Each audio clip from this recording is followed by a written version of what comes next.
Peut-être je peux commencer avec la question par email, du coup. Alors, la première question, tu veux que je dise de qui c'était? Bah, tout le monde sait maintenant, désolé. La première question, c'était en fait une question de Ludo que tu m'as envoyée par email. Et c'est tout simple. Que penser des relations à distance? Tu veux reformuler ta question comme tu es là?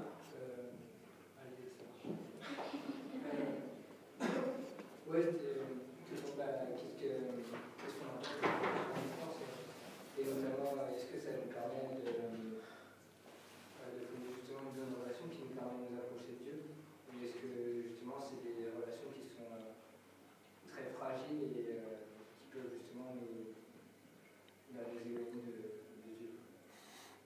Je pense que ça dépend du contexte. Ce qui est sûr, c'est que quand on le fait à distance, forcément, ça sera plus difficile. Forcément, ça va être beaucoup moins évident à gérer. Mais pas pour des raisons théologiques ou des raisons bibliques. Ça, c'est juste pour des raisons relationnelles. Si on ne se voit pas, il est très difficile d'établir vraiment une relation forte avec quelqu'un. Alors aujourd'hui, on a l'avantage de vivre là, on vit aujourd'hui à l'époque dans laquelle on vit. On a des moyens pour rendre ça plus facile, genre Skype. Quand on est déménagé ici au départ, il y a 12 ans, Skype n'existait pas. Et donc pour rester en contact avec ma famille, c'était très difficile. Maintenant, on discute ensemble de quelque manière, au moins une fois par semaine, voire plus. Mais c'est pas pareil. C'est quand même pas pareil. Et donc, je dirais qu'il n'y a aucune raison biblique pour laquelle une relation à distance est impossible. Il faut juste bien savoir que ça va être compliqué. Ça va naturellement rendre des choses plus compliquées. Mais si je peux avoir une précision, quand tu dis relation à distance, tu veux dire avant le mariage? Ouais. Ok. Donc pour en arriver là, pour arriver au point où on se marie, je dirais qu'il faut avoir au moins quelques temps où on peut vivre dans le même lieu, dans la même ville. Disons qu'on a appris par expérience à quel point c'est difficile de construire un mariage avec quelqu'un qu'on ne connaît pas. Moi et Loan, on s'est mariés après s'être connus 9 semaines. Et donc, du coup, on a eu vraiment beaucoup de difficultés dans les premières années de notre mariage. Parce que même si pendant ces 9 semaines, on se voyait quasiment tout le temps, alors qu'on n'était pas au travail, on était ensemble tout le temps, c'est pas pour autant qu'on se connaissait assez pour vraiment nous lancer dans quelque chose d'aussi grand. Mais Dieu fait grâce. Il fait beaucoup de grâce. Il y en a pas. C'est difficile, mais pour nous, en tout cas, on est convaincus que ces difficultés étaient là pour notre bien, pour nous faire grandir en lui. Et peut-être il y aurait pu y avoir une manière plus facile de faire ce qu'il a fait avec nous, mais voilà ce qu'il a décidé de faire. Donc je dirais que c'est pas possible, mais c'est sûr que c'est à prendre en compte. Hein. C'est pas simple. Oui. Alors, c'est une question à propos du message de ce matin et à propos du rôle de la femme pour concilier son mari et par rapport à l'exemple que tu as pris de Loan qui te faisait remarquer le fait que ton travail prenait beaucoup de place. Et tu as dit que tu as beaucoup aimé donc, dans la façon de faire le reproche au mari qu'il faut le faire avec tact pour éviter que ça révèle notre propre péché. Tu as pris l'exemple que ça pouvait réveiller l'orgueil, la colère, le besoin de se justifier. Je trouve ça m'a pas mal parlé. Réciproquement pour l'homme aussi. Mais après, tu as également dit qu'il faut savoir ne pas trop dire les choses qui ne vont pas, parce que souvent l'homme le sait. Donc là, je vais donner un point de vue masculin. Je trouve que l'homme ne le sait pas forcément tout le temps, et que ça peut être bien d'avoir une femme qui ne fait pas preuve de complaisance avec nous, et qui justement, parce qu'elle a un impact fort, elle peut nous dire ce qui ne va pas, et qu'elle peut avoir un impact aussi pour nous faire évoluer. Tu as dit ont été des imbéciles. Donc c'est bien la preuve que Ouais.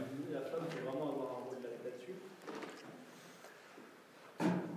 Et donc je voulais savoir si tu es toujours d'accord pour dire que les choses on les savait et est-ce qu'il faut savoir aussi dire les choses. Ah oui, bien sûr. Disons que deux précisions. Déjà, j'ai pas dit, j'ai pas voulu suggérer qu'il ne fallait pas dire quand ça va pas, qu'il ne fallait pas dire qu'il y avait un problème, ni que l'homme savait toujours ce qui se passait. C'est vrai que parfois on reste ignorant. Même récemment, moi et Loane, elle a fait une remarque de quelque chose qu'elle vivait de ma part, et j'avais aucune idée, quoi. J'avais vraiment pas vu ça. Et donc parfois c'est vraiment nécessaire de le dire. Mais c'est juste que il faut regarder un peu et c'est plus pour les femmes qu'il faut prendre ça en compte.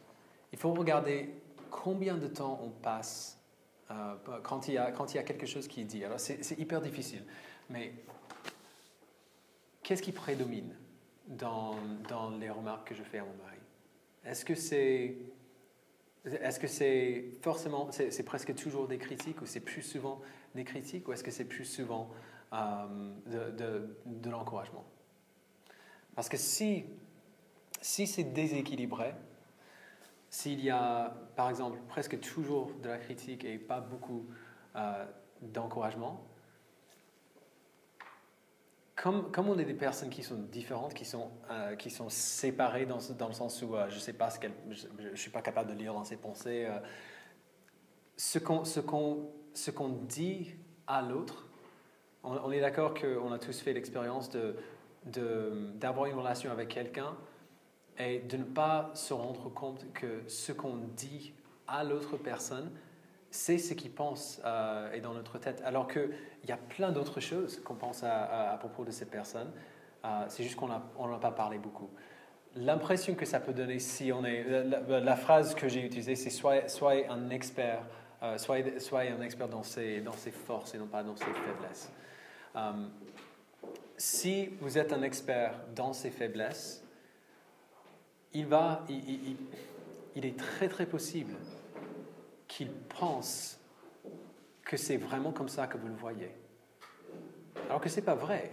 Si vous êtes marié, c'est pour une raison.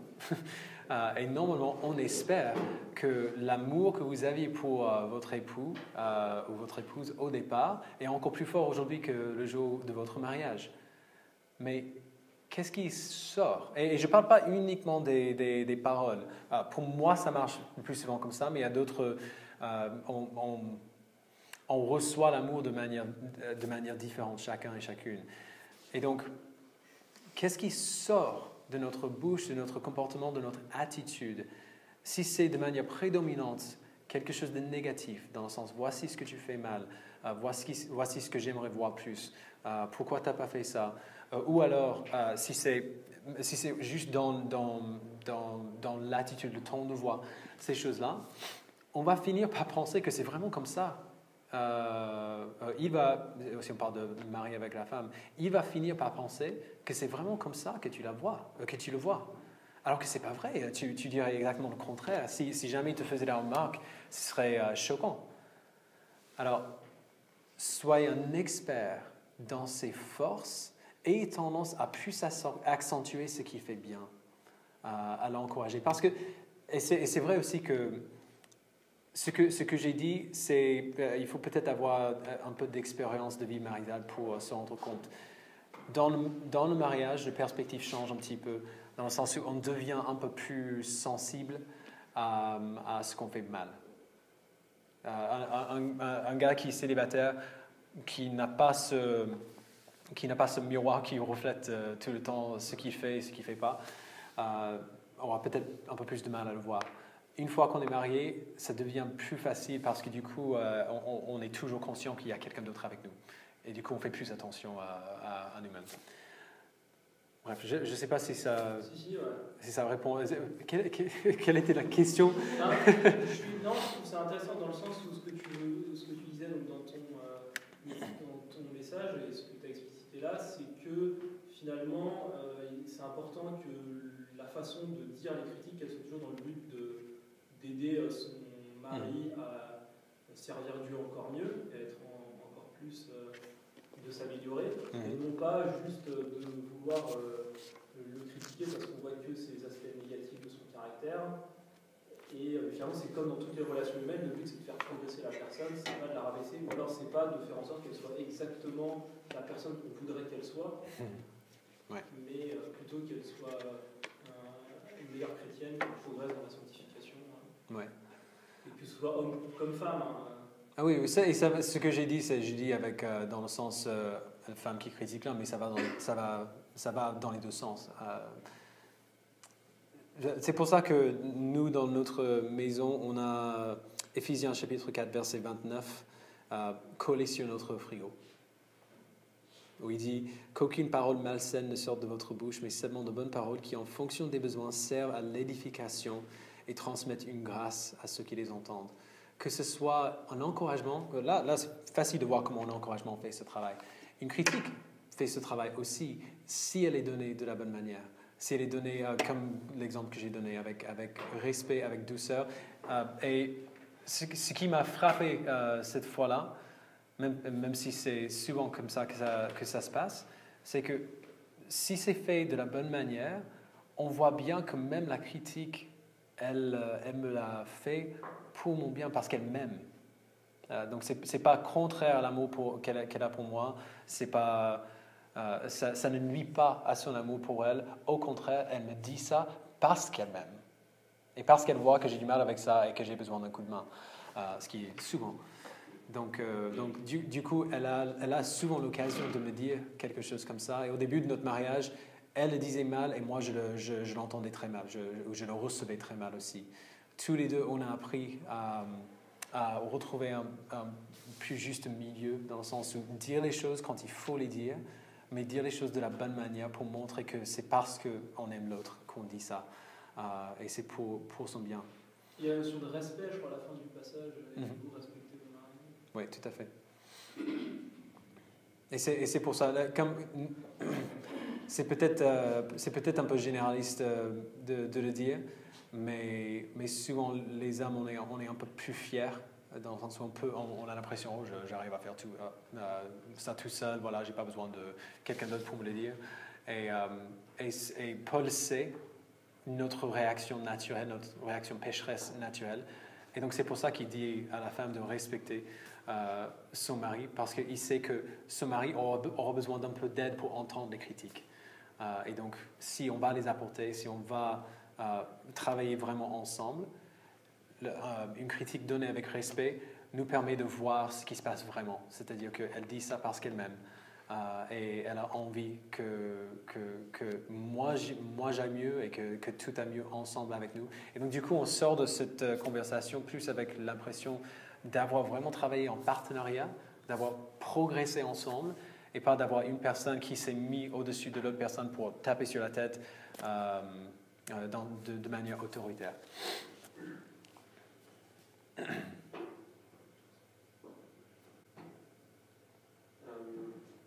la tradition française et aussi plutôt dans le monde autour de nous et aussi dans le monde chrétien, il y a un peu la tradition que ce soit l'homme qui fasse le premier pas vers la femme. Tu dis avant le mariage? Ouais. Est-ce que c'est un fondement biblique là ou est-ce que c'est juste une tradition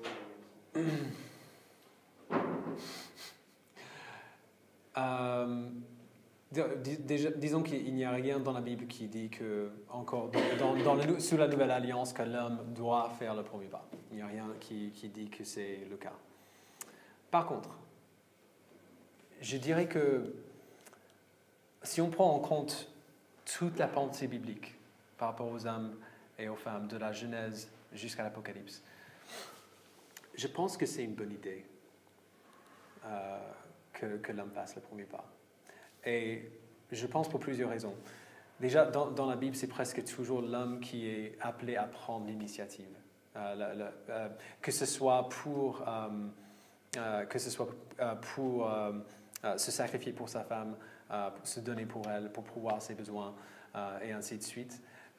Ou alors pour demander pardon, pour l'honorer en premier, pour la mettre en premier lieu. C'est pas à chaque fois, dans Cantique des Cantiques, il y a une dispute entre la fille et l'homme, et c'est elle qui prend l'initiative pour aller vers lui en premier. Donc ça, c'est un exemple pour dire que ce n'est pas toujours le cas, donc je ne veux pas être absolutiste non plus. Mais souvent, la Bible pousse l'homme à prendre la première claque, en quelque sorte. Et aller vers une fille, c'est en tout cas un risque de claque. Parce qu'elle peut très bien dire non. Et après ça fait très mal. Donc, comme l'homme est appelé à se mettre en danger en premier, si on veut le voir comme ça, je pense que le fait que ce soit l'homme qui fait le premier pas dans ce sens, je pense que ça reflète bien la pensée biblique. Avec une autre raison qui est plus expérientielle, empirique que biblique. Si c'est elle qui prend l'initiative au début, elle va s'en souvenir.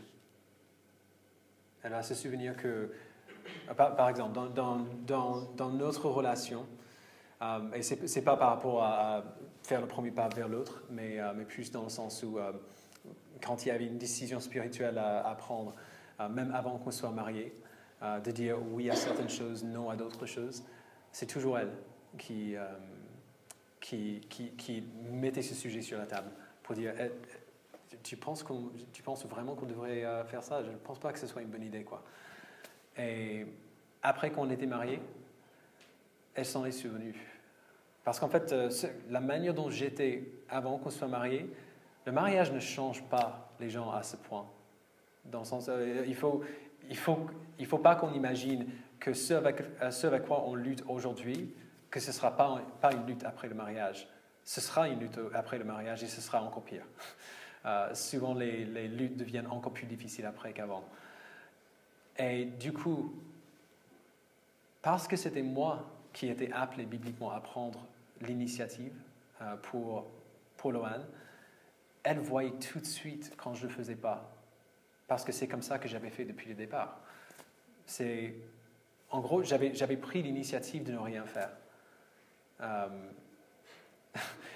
Et donc, du coup, c'est quelque chose qui met un bâton dans les roues, même si c'est à propos d'une chose banale.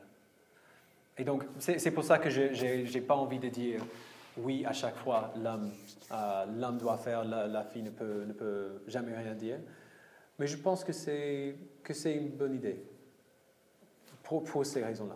Mais ces raisons ne sont pas à 100% solides. Donc, évidemment, pour chaque personne, pour chaque couple, ça peut être un peu différent. En tout cas, ça a été notre expérience. Oui. J'ai une question. Alors c'est surtout le global que tu as dit depuis le début. Tu es parti du principe que effectivement les deux sont chrétiens. Mm-hmm. Que répondrais-tu à quelqu'un qui va entendre tous ces arguments, tout ça, et qui va dire non mais en fait, il y a des bons chrétiens qui sont sacrificiels, qui vont s'occuper et des femmes qui vont être une aide, etc. Et du coup, ce serait l'argument pour dire oui, il y a aussi des bons chrétiens pour. Il y a assez des non-chrétiens? Je veux dire, c'est pas ce que je veux dire. Que répondrais-tu à quelqu'un qui dirait en fait non, moi je peux me mettre en couple avec un non-chrétien parce qu'il a ces qualités-là, il peut avoir cette qualité de sacrificiel ou de aide, etc. Bon, déjà, je dirais que, merci Seigneur, que c'est le cas, qu'on voit ces qualités aussi chez les non-chrétiens. Ça montre bien qu'on est tous faits à l'image de Dieu. Et que parfois, Dieu, dans sa grâce commune, comme on dit, il fait sortir ces qualités, même dans les gens qui ne croient pas en lui.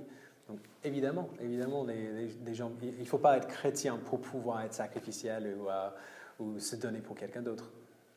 Mais je dirais que... Donc la question c'est pourquoi est-ce qu'on peut pas être marié ou se marier avec un non-chrétien parce que les non-chrétiens peuvent montrer ces mêmes qualités aussi? Ouais. Je sais plus trop, mais Non, mais c'était ça que tu voulais dire? C'est ça, ouais. Le problème avec ça, c'est que Dieu ne nous appelle pas, sur tous les plans en tout cas, il ne nous appelle pas à faire la même chose. Et parfois même, il nous appelle à faire des choses qui sont complètement contraires à notre personnalité naturelle. Nous, on est le cas parfait, l'exemple parfait de cela. Loan est quelqu'un d'extrêmement, je n'ai pas envie de dire agressive dans le bon sens, dans le sens où elle est proactive, elle travaille dur, elle prend des décisions rapidement, c'est un leader naturel.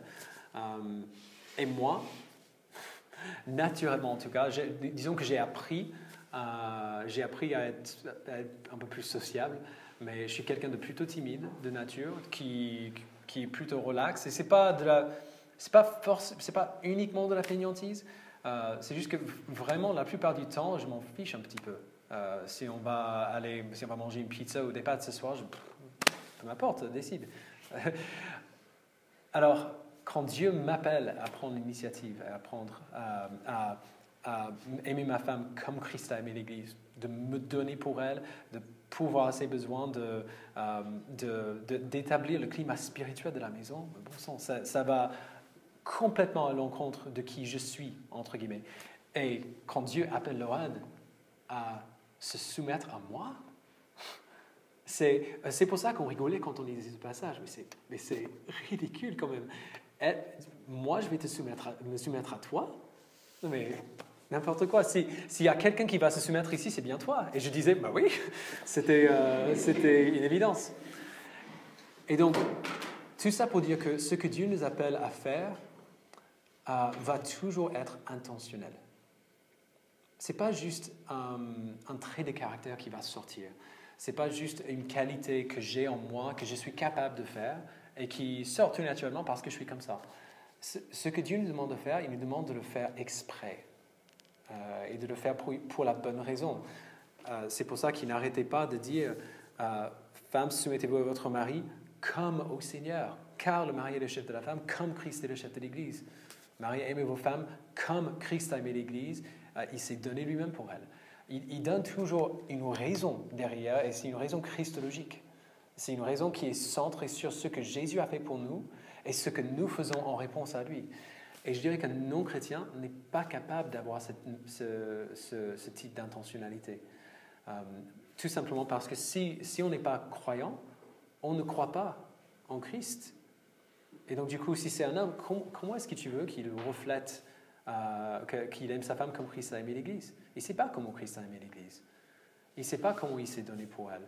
Il ne va pas avoir Christ comme exemple parce qu'il ne croit pas en lui, peut-être en tant que bon enseignant, mais Paul parle de sa mort et de son rachat des pécheurs et comment il a payé pour nos péchés à la croix. Il parle de quelque chose de bien précis, quoi.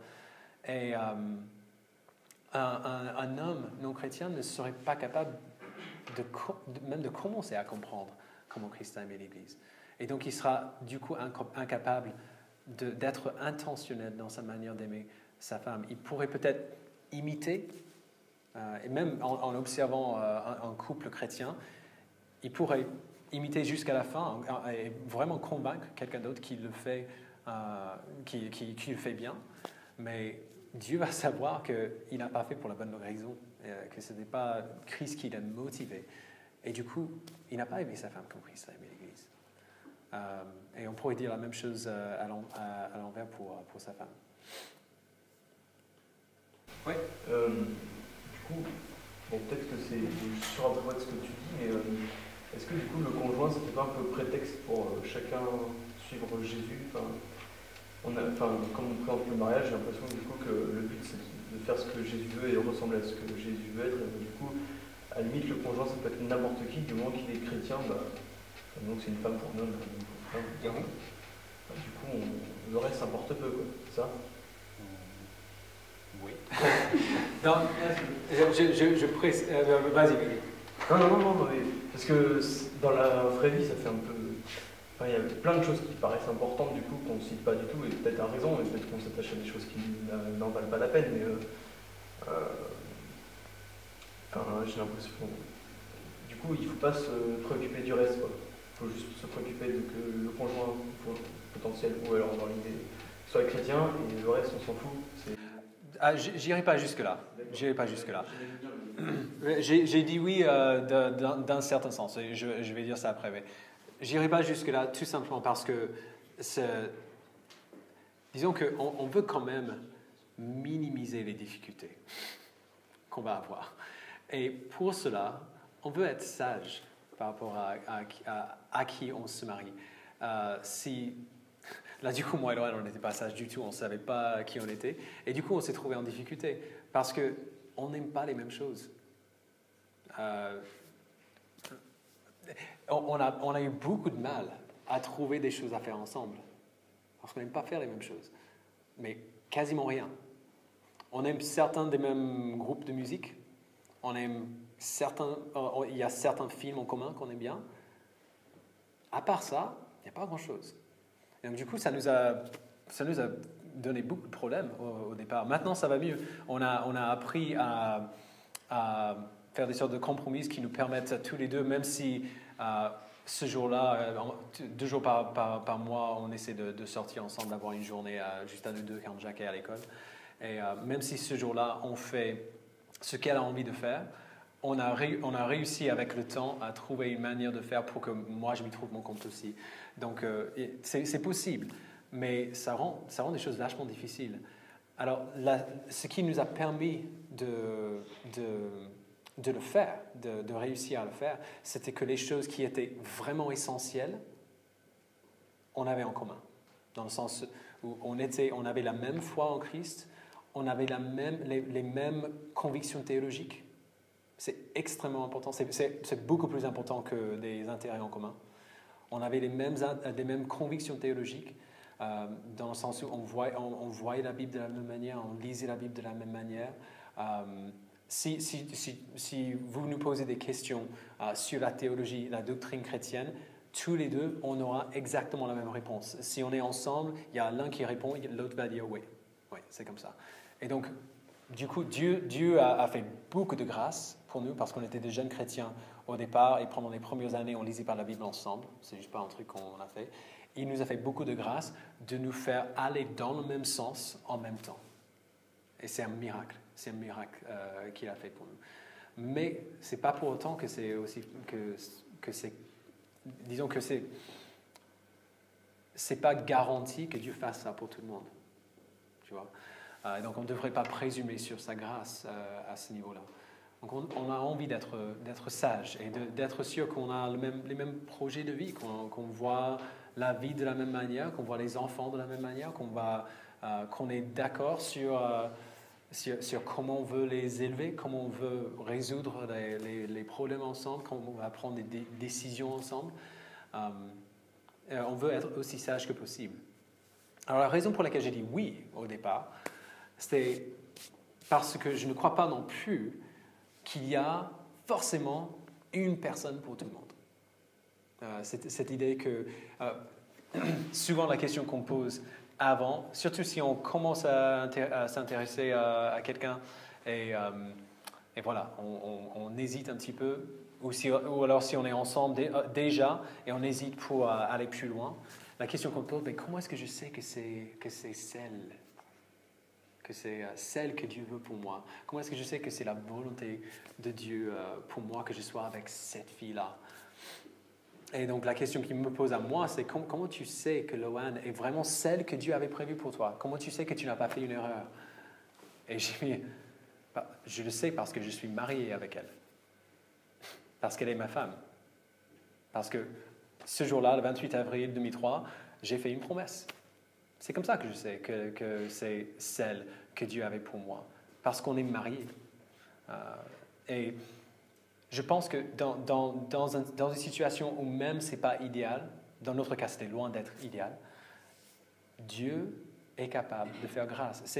Tu prends deux pécheurs et tu les mets ensemble à vivre en proche proximité l'une avec l'autre pendant tout le reste de leur vie. Il va y avoir des problèmes. Et ça, sans exception, tous les mariages, il y aura du bazar qui est produit suite à cela, parce que tous les deux, on est pécheurs. Donc forcément, il y aura des difficultés.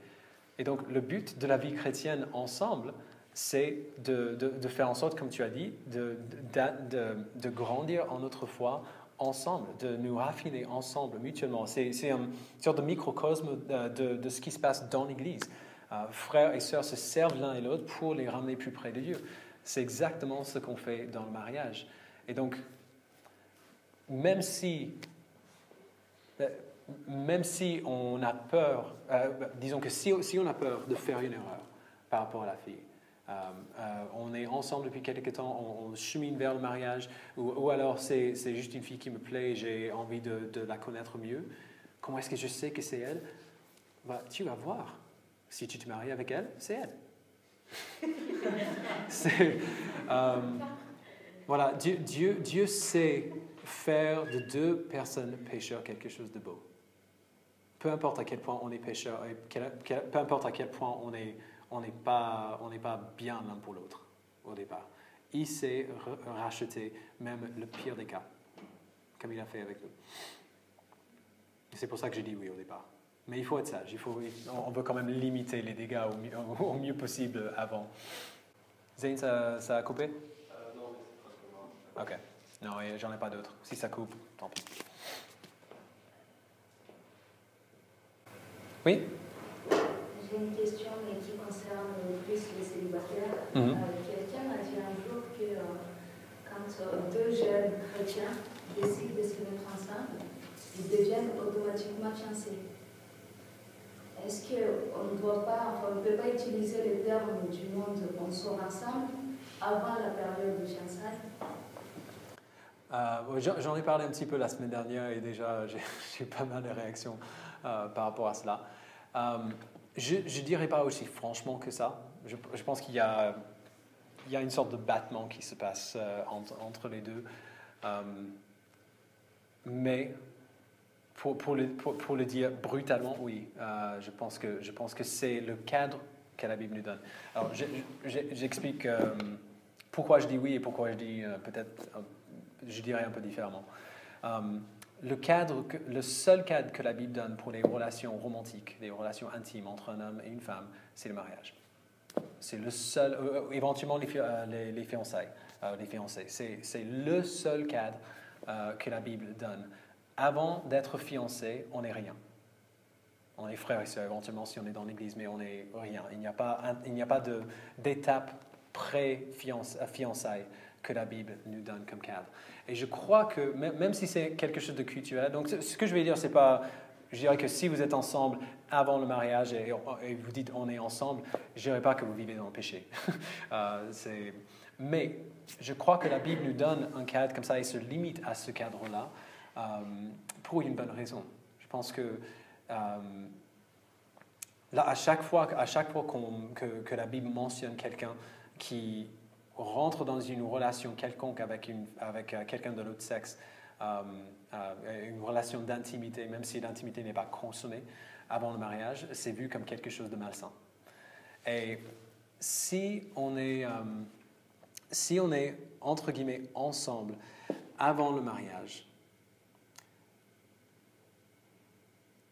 on court beaucoup plus le risque que ça se passe.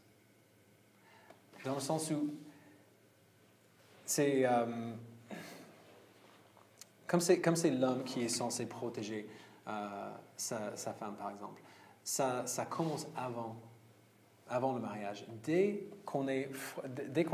D'ailleurs, homme célibataire, ça va de même pour vos sœurs aujourd'hui. Même si il n'y a aucune relation d'intimité qui se passe entre vous, vous modelez, vous montrez une image de cette responsabilité que vous avez vis-à-vis de votre manière de parler avec vos sœurs, la manière de construire une amitié avec vos sœurs, Votre but devrait être de faire tout ce que vous pouvez dans vos limites de personnes célibataires aujourd'hui, de les protéger et de conserver leur sainteté et leur pureté et leur sanctification devant Dieu. Alors je vais retourner très vite à ce que j'ai dit la semaine dernière. Voilà. La seule différence, vraiment, la seule différence entre on est ensemble et on est amis, c'est le côté sexuel. Il n'y a que deux choses peut-être que une relation romantique en dehors du mariage contribue, et c'est la tentation sexuelle. Parce que sinon, toutes les autres choses qu'on peut imaginer, parler de nos projets de vie, parler de ce qu'on veut de la vie, parler de comment on veut élever les enfants, éduquer les enfants, passer du temps ensemble, parler de tout et de rien, tout ça, on peut très bien faire avec une amie, avec une bonne amie, une amie qui nous est chère. La seule chose qui rentre en jeu, qui n'est pas là quand on n'est pas ensemble, c'est le côté de tentation sexuelle. Et donc, éventuellement peut-être le sentiment d'être engagé avec quelqu'un sans que cet engagement soit soumis à une promesse. Et c'est ça l'autre raison pour laquelle je ne suis pas pour.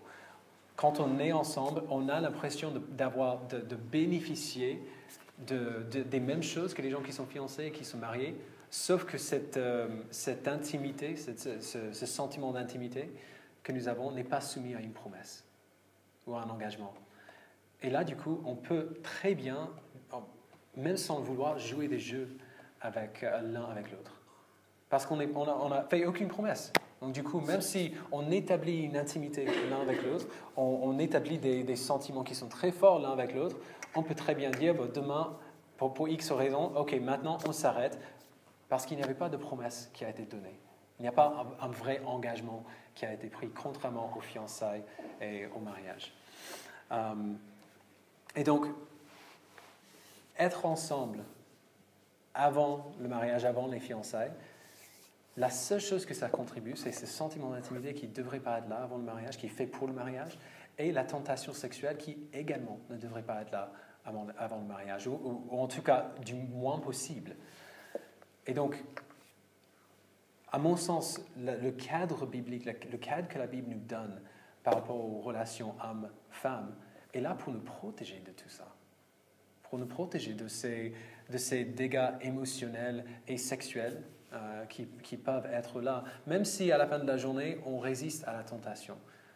Pourquoi nous exposer à la tentation si on peut l'éviter? C'est juste pas sage. Et donc, du coup, à quoi ressemble la relation entre deux personnes si on abolit cette idée d'être ensemble? À quoi ça ressemble concrètement? C'est ça qu'on a tous envie de savoir. Déjà, une fois qu'on a dit, une fois que l'intérêt est exposé, dans le sens où ça se voit bien que vous vous intéressez l'un à l'autre. Et ça se voit bien qu'il y a quelque chose qui est là. J'avais cette discussion avec quelqu'un d'autre cette semaine, et c'est vrai que c'est un peu bizarre. Si vraiment c'est évident, ce que je conseillerais à l'homme de faire dans ce cas-là, c'est de dire à l'autre, écoute, j'ai juste envie que tu saches pourquoi je ne fais rien. C'est pas que je ne m'intéresse pas à toi, c'est pas que tu me plais pas, c'est parce que voici ce que la Bible m'appelle à faire. Et je ne peux pas t'aimer du mieux possible si je m'avance trop vite. Et donc c'est pour ça que je ne fais rien, parce qu'on ne se connaît pas assez. Tout simplement. Et donc, voilà, j'aimerais bien qu'on continue à passer du temps ensemble en tant que frères et sœurs, à apprendre à nous connaître en tant qu'amis. Mais pour l'instant, je ne fais rien d'autre parce que c'est je crois que c'est ce que la Bible m'appelle à faire. Mais ce n'est pas pour autant que ça ne m'intéresse pas, ou que tu ne m'intéresses pas. Parce que, en gros, il faut être aussi honnête que possible sans nous mettre en danger. Et donc, à partir du moment où on dit très clairement, tu me plais, et je pense que je te connais assez bien pour savoir que ça pourrait marcher entre nous sur le long terme. Est-ce qu'on peut passer du temps ensemble pour mieux nous connaître dans ce sens-là? Normalement, la relation entre ces deux personnes-là va ressembler pas mal à ceux qui sont ensemble, avec quelques exceptions qui font toute la différence. Ils vont savoir qu'ils ne sont pas encore ensemble. Okay? Ce sera dit de manière très claire. On en discute, mais on n'est pas ensemble encore. Et donc, du coup, les choses que les gens qui sont ensemble se permettent de faire, nous, on va pas nous permettre de faire la même chose parce qu'on n'est pas ensemble. Du coup, la sexualité va toujours pas rentrer en jeu. On ne va même pas y réfléchir parce qu'on n'est pas ensemble. Et du coup, on est protégé au moins en partie de ce sentiment de fausse intimité, d'intimité sans engagement. Et du coup, pendant ce temps de préparation, ils ont toute la liberté de se concentrer, se focaliser sur ce qui compte vraiment. C'est-à-dire apprendre à se connaître en vue des fiançailles, en vue du mariage. Alors, sinon, on va faire souvent beaucoup des mêmes choses. On va aller dîner à un restaurant ensemble, on va sortir en public avec d'autres gens, on va aller au ciné ensemble, on va se balader beaucoup. Tu vois, au niveau extérieur, peut-être il n'y aura pas une énorme différence. Mais d'après ce qui est dit, tout sera assez bien cadré par rapport à la Bible, de protéger l'un et l'autre des douleurs émotionnelles si jamais on voit que ça ne marche pas. Parce que dès que l'intimité et la sexualité rentrent en jeu, ça devient beaucoup plus compliqué. Et du coup, imagine que ça se passe dans l'église, entre frères, une sœur dans l'église, et ça s'arrête après. De faire comme dit Paul, par rapport à comment nous devons vivre ensemble en tant que frères et sœurs dans l'église, devient vraiment difficile. Vraiment difficile. Donc c'est pour ça que moi je dirais, mais c'est juste un conseil, mais moi je dirais oui, en gros de sauter l'étape d'être ensemble et de l'approcher, de l'aborder autrement, pour passer de ami à oui, fiancé. Dans ce cas, la période de fiançailles, il ne faut pas que ça dure longtemps en fait. Perso, moi non. Ouais, voilà. Je suis pas, disons que je suis pas pour une période de fiançailles aussi courte que la nôtre, qui était 12 jours. Mais je suis pas non plus pour des fiançailles qui durent trop longtemps, pour ces raisons-là. Parce que là, du coup, on est ensemble. Et même si l'intimité est vraie cette fois-là, parce qu'on s'est engagé pour aller dans ce sens-là. Donc, il y a un engagement qui est pris là, et l'intimité émotionnelle qui se crée est légitime. Disons que dire non à la tentation sexuelle quand on est fiancé devient nettement plus difficile, parce qu'on sait qu'on va être marié. Donc, on se dit, mais pourquoi attendre? Pourquoi attendre? Peu importe à quel point on est pur et on est pieux, la pensée va venir à l'esprit. Donc oui, peut-être pas trop court, mais pas trop long non plus pour nous protéger aussi de la tentation, de bien démarrer la relation. Si Oui. Dans cette période de fiançailles, tu dis en gros vous êtes arrivé à vous marier sans simplement vous connaître. Est-ce qu'il y a des trucs, je sais pas, autre chose que sortir de balader, des choses à faire qui permettraient d'apprendre à se connaître mieux en mariage? Oui, il y a, tu veux dire, une fois qu'on est fiancé? Ouais. Bon, déjà, il y a la préparation au mariage qui se fait, par exemple, dans l'église avec Philippe et Mandy. Ils ont... Non, c'est juste avant les fiançailles ou des questions Avant les fiançailles, Non, avant. Donc, peu importe si on est fiancé ou non, juste... En gros, on fait plus ou moins la même chose que les autres, sauf qu'on va se priver de certains cadres où la tentation devient trop difficile à résister. C'est-à-dire qu'on ne va pas aller dîner dans son appartement à elle quand son coloc est parti, par exemple. C'est juste bête. On sait très bien ce qui va se passer. On sait très bien ce qu'on aura envie qu'il se passe, et donc du coup, c'est une lutte qui est là, qui n'aura pas besoin d'être là. Donc on va rester avec d'autres personnes. Et moi, je dirais, encore une fois, c'est juste moi, il n'y a rien dans la Bible qui dit que c'est pas bien, mais moi, je limiterais aussi la manière dont on se touche, même en public. Donc évidemment, il y a certaines choses qu'on ne va pas faire en public parce que voilà, on sera arrêté sinon, mais je ferai très attention aussi à comment on se câline, même en public, même des choses qu'on trouve très innocentes, pour ces mêmes raisons. On vit tous le toucher, on vit tous les sensations de manière différente, et à ce point, tu ne sauras pas encore comment elle vit le fait d'être touché d'une certaine manière, ou le fait d'être embrassé d'une certaine manière.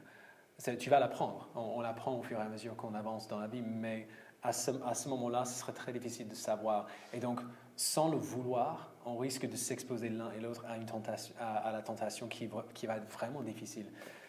C'est la période où on apprend encore à se connaître. Et donc, avant de se connaître assez bien, ou d'avoir un cadre où on est libre d'explorer ces choses-là, moi, je ferais personnellement très, très attention à ce côté-là aussi. Mais bon, c'est juste moi. Il n'y a rien, la Bible ne donne pas une liste de parties du corps et de manières de se toucher, de s'embrasser qui sont interdits.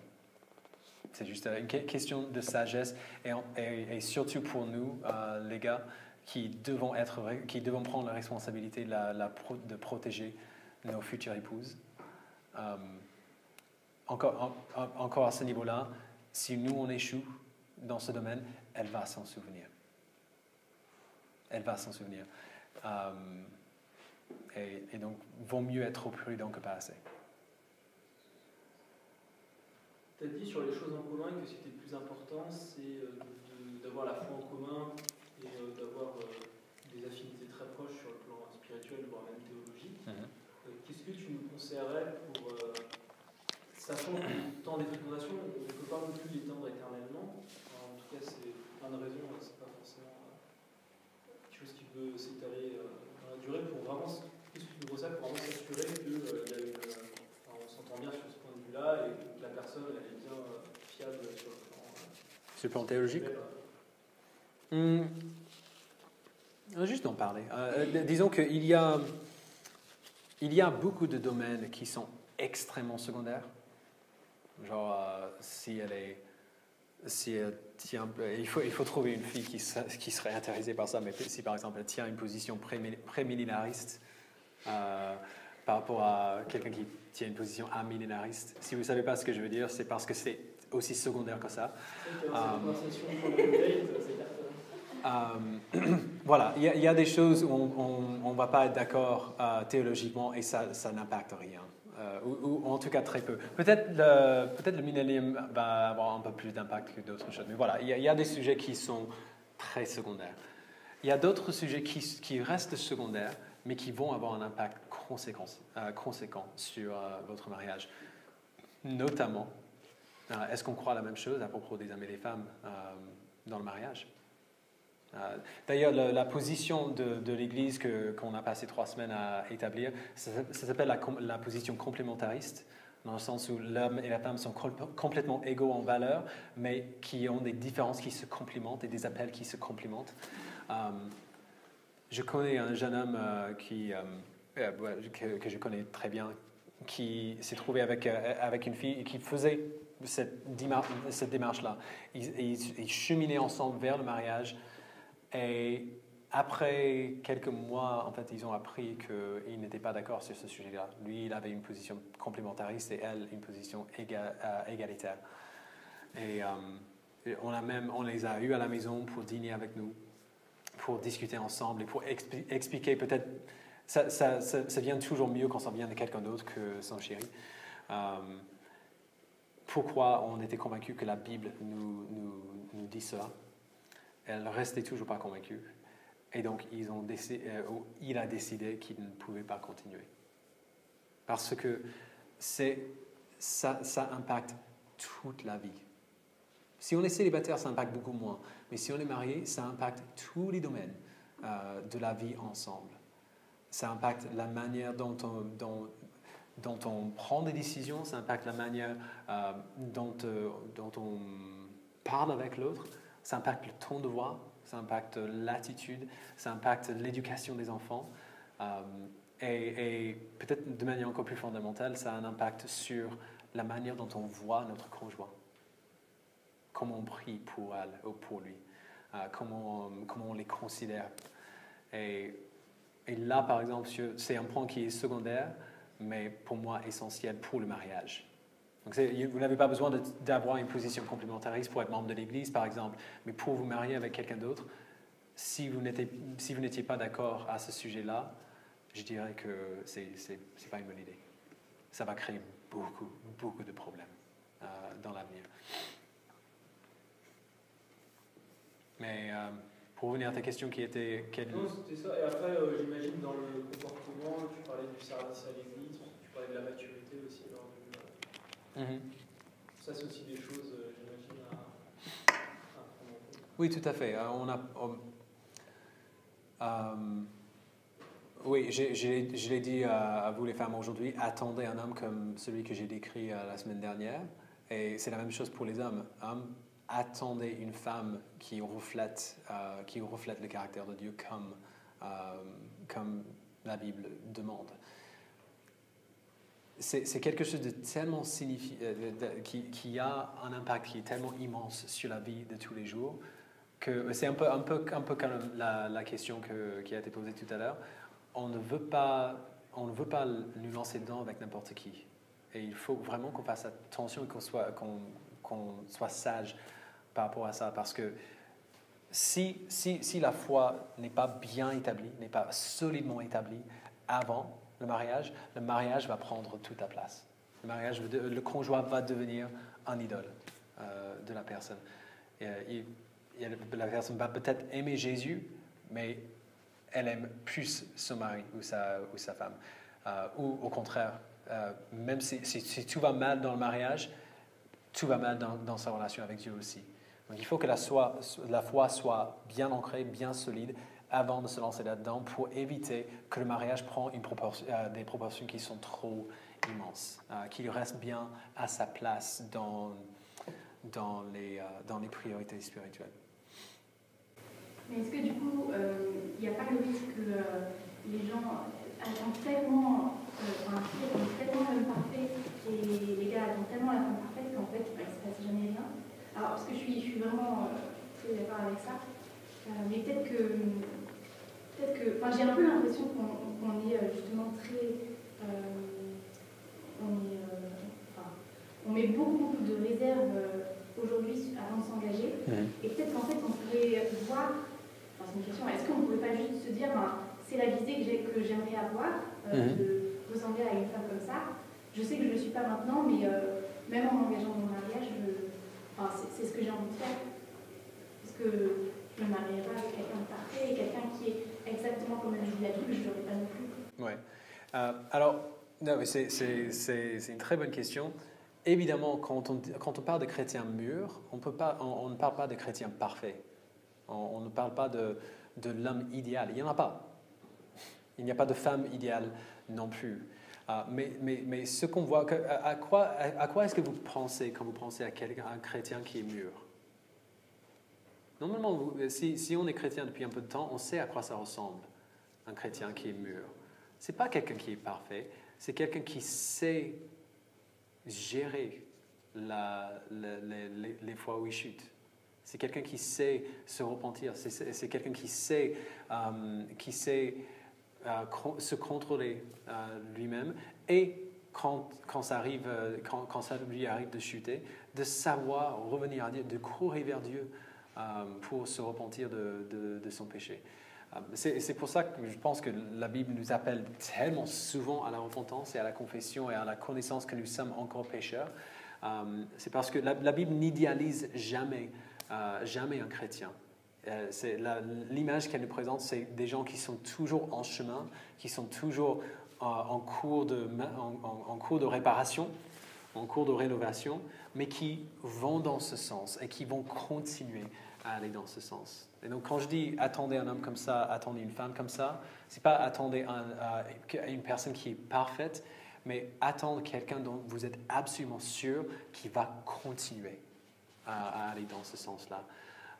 Et des qualités d'un mari selon Dieu et d'une épouse selon Dieu qui sont données, ça peut se voir, ça peut s'apercevoir avant.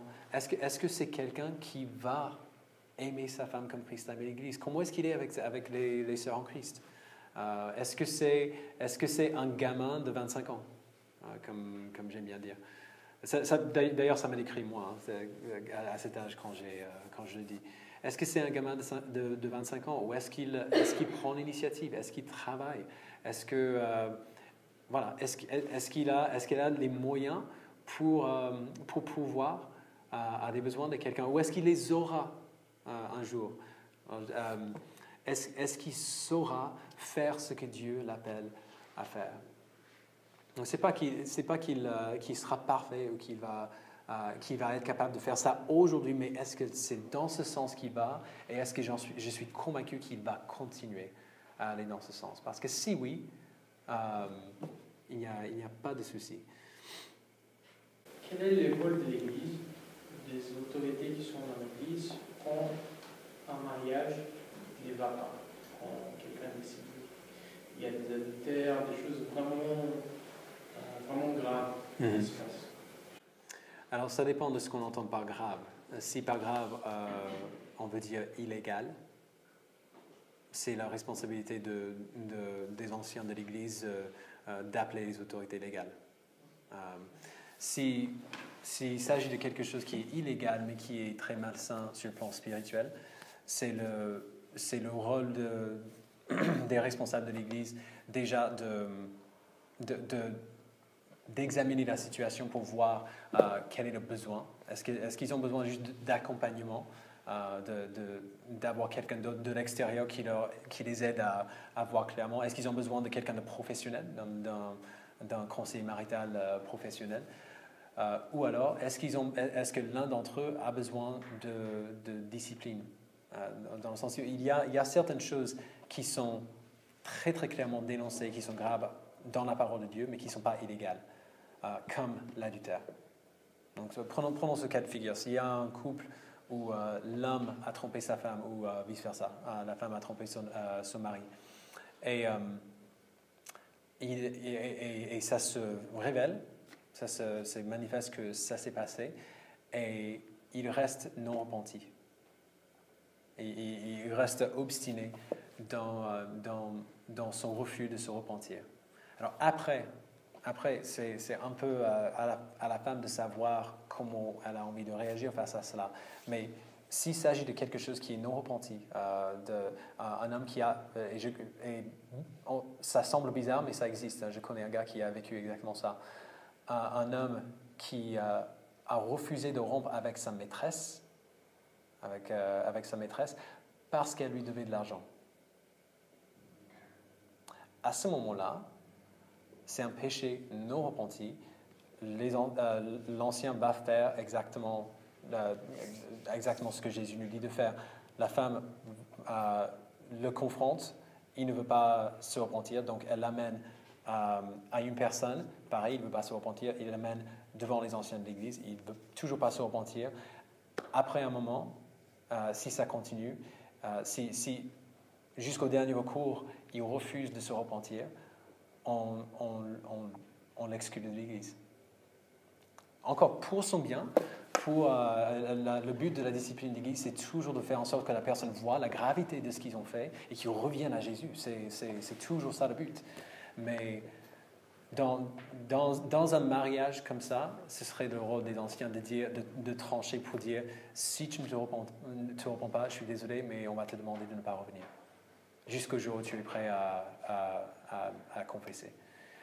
Alors, si s'en est repenti, la femme, du coup, elle a une cause légitime pour demander le divorce. Mais même dans ce cas de figure-là, le divorce est toujours le dernier recours, vraiment le dernier recours. Et donc, la responsabilité des anciens dans ce cas-là, ça va être d'aider, déjà d'accompagner l'homme dans sa restauration, si c'en est vraiment repenti, de lui montrer de la grâce et d'essayer de l'aider à avoir la restauration en Christ, et puis d'accompagner la femme, surtout, à examiner son propre cœur et à prendre une décision qui glorifierait Dieu selon les contextes de la situation. Trop souvent, les hommes font des choses comme ça, ils sont révélés comme coupables. Ils disent « Oh, mais j'en suis désolé, je me repens de mon péché, voilà. » Et puis l'Église dit « Ok, bah, ça va très bien, tu peux rentrer. » Et du coup, la femme est un peu laissée de côté. Et je me permets de dire que c'est dégueulasse. Que dans ce cas de figure-là, qu'on fasse plus attention à l'homme qu'à la femme. Parce que c'est elle qui a été blessée, c'est à elle que la douleur a été infligée. Alors évidemment, on va montrer de la grâce à cet homme s'il se repent, si ce n'est pas quelque chose qui se répète au fil des années. Mais on va lui montrer beaucoup de grâce, mais c'est aussi la responsabilité des anciens de l'Église d'entourer la femme qui a été blessée et de faire tout le possible pour la soigner dans l'amour de Christ comme il nous appelle à faire. De faire en sorte qu'elle sort de cette situation plus proche à Dieu après qu'avant.